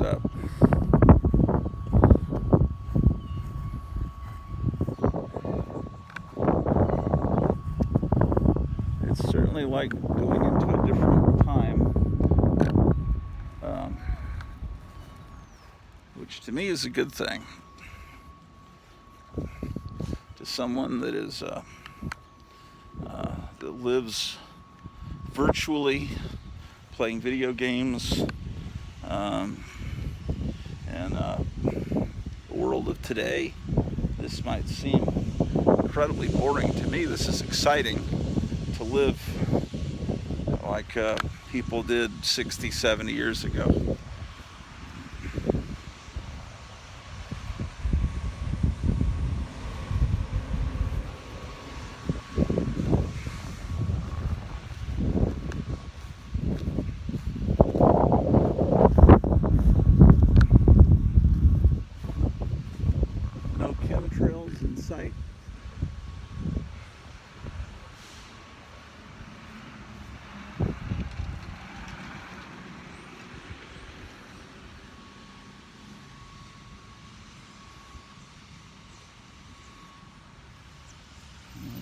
rubbing yourself on the grass.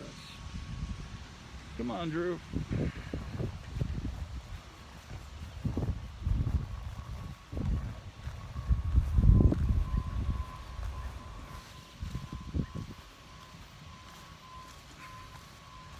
But you know, we could have a private comic book swap meet convention. We could have bands perform here in this 3-car garage that I've got. And then the local movie theater is only open 3 nights a week. We missed Top Gun. And they're going to play some Jurassic Park revival this week, which I have about zero interest in. But I might go just to have something to do Friday. But I didn't go to Top Gun the first week because, oh, look at that 50s car down there. I didn't go because Drew had surgery. I didn't want to leave her alone. Drew being my dog. Like the brick street. Anyway, oh, my point was, you can rent the theater out for $200 a night. So, if we all got together here, we could rent the theater and play something really cool there.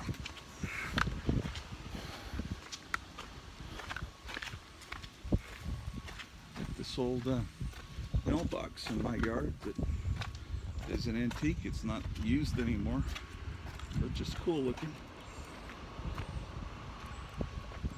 Alright, Drew, let's go on back in. I think I may walk down to the post office with you to see that mural.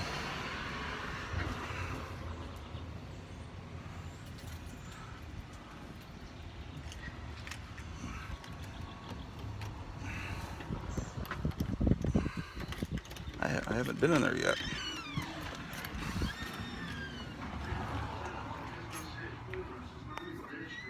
I think I showed you the Christmas tree. I haven't finished decorating it, but I figure I better get a head start on it since Christmas is only, I think, about 6 months away.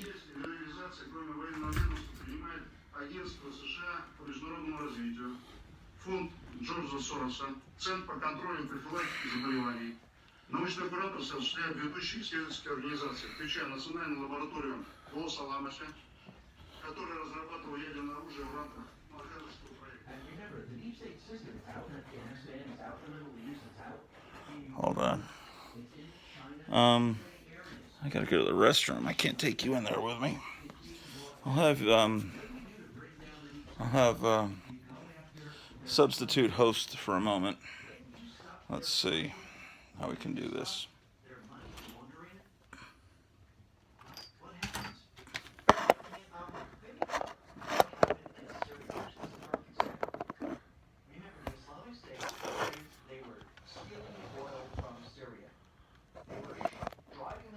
Okay. All right, she'll be the host for for a few moments while I go to the restroom.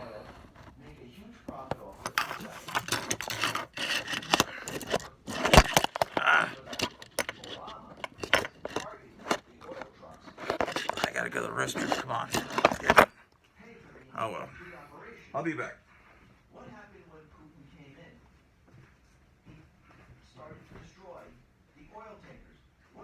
Trump was elected. He took back control and said, no, we need to hit the oil tankers. We need to hit the funding. As soon as they hit their funding, what happened to the Islamic State? They couldn't function. If you can't function and you don't have the funds to do so, what happens? You can't do business. You can't wage a war. You can't do anything. This is exactly what's happening with the deep state right now. They went after their funding. Yes, the biolabs were very, very important. They had to get rid of the biolabs. Because I do believe, as we heard Gates say, that there's another pandemic coming, and I wouldn't be surprised if this is where it originated from, and they just got rid of it. I do believe that now, without their funding, without the biolabs, they're in trouble. We went in there, we're taking... All right. Deep state stronghold, we're getting rid of the Nazis, we're draining them, and we're getting... All right. Come on, Drew. Oh, let's check to see if that Silver Surfer graphic novel's over here, and I'm tripping about nothing. It should have always been right next on the bookshelf to the other Stan Lee books. Is it here? Man, I don't see it. Why would that one book be missing? It's probably here. And if it isn't, I don't know how expensive. I could probably get another copy of it. All right. Okay, the time is now 1:30. So it'll only take a few minutes to walk down to that post office. Did you? All right.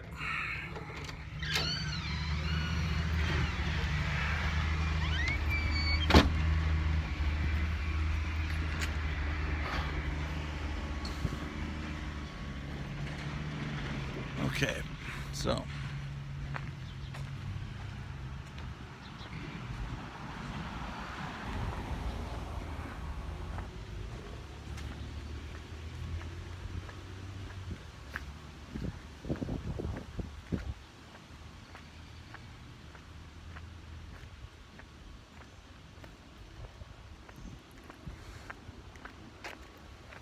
just about everything's within walking distance. The library, the plumber, the air conditioner guy is just like right there, like 100 feet away.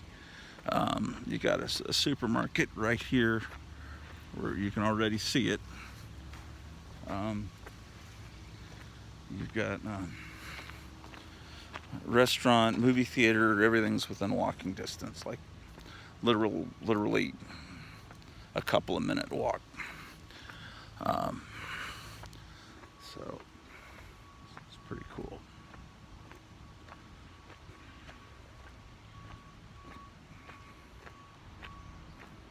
Everybody drives around these tiny little cars, not these smart cars, not these, but these little cars that I've never seen before. They're like little things like, you see that? It's like a,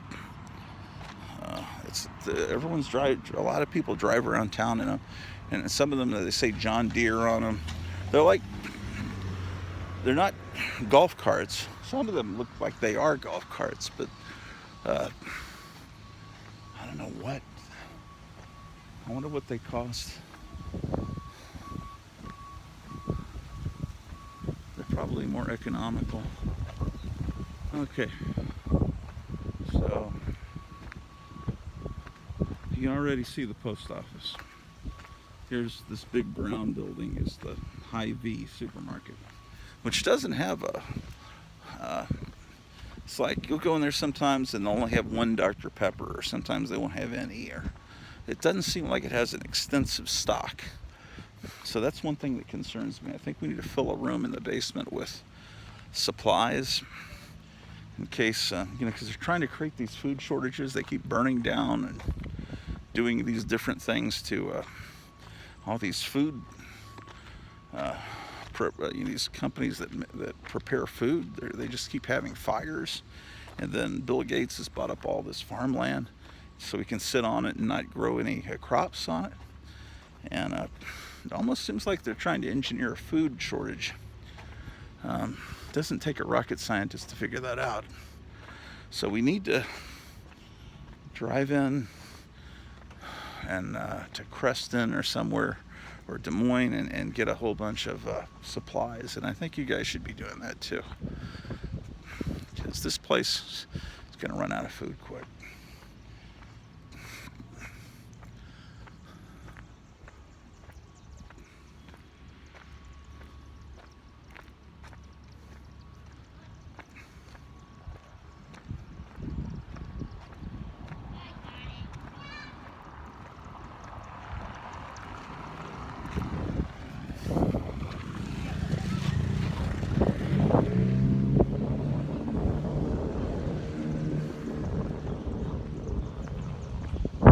There's the Hyvee Supermarket.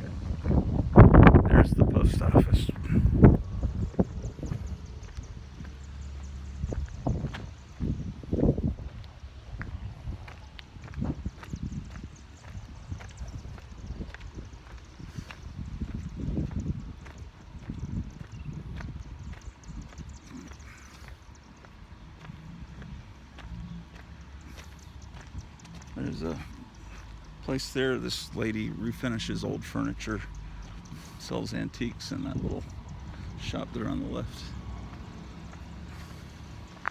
I'd like to have her refinish the desk that I use, that I broadcast on Wednesday night to the Graphic Man channel. It's a 50s desk that was handed down in the family. I have pictures of myself as a baby learning to walk, holding myself up on that desk. And I'd love to get it refinished.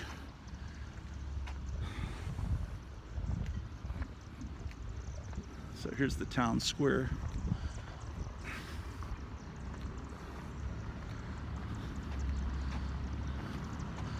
I'm getting some exercise for a change.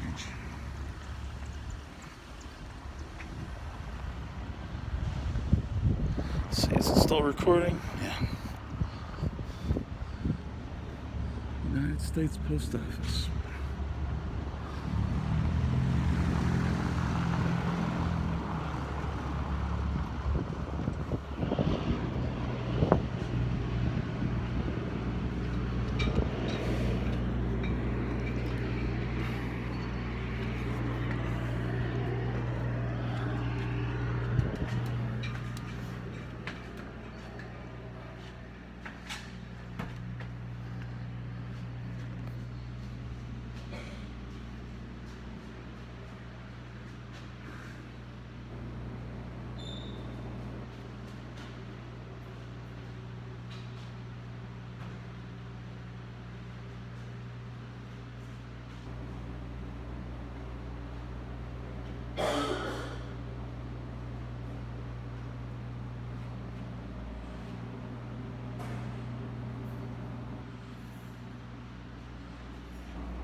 Okay, so that's the big mural. Pretty darn cool. Am I still recording? Yes. Well, let's walk around the town square. There's the newspaper, the Record News. Kind of a windy day.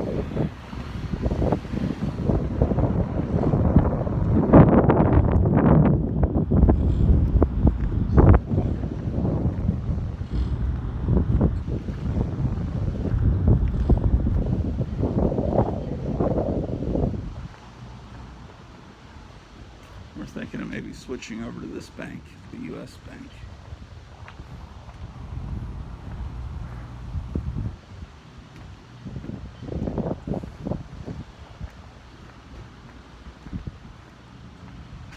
Oh boy, it's a hospice. Jeez.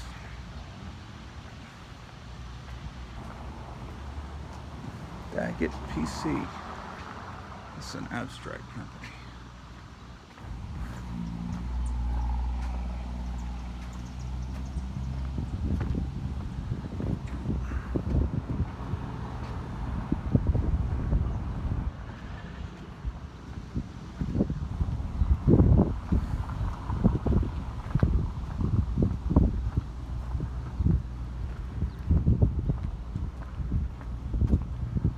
Chamber of Commerce. This is where guess the teenagers get entertainment. The Upper Limits Teen Center. I wonder if they ever used to have bands play there. Here's where the local Masonic temple is, or whatever you call it, lodge. Here's the appliance store. With most up-to-date stuff. Okay. Church here looks a little bit like 1960s architecture. It kind of spoils the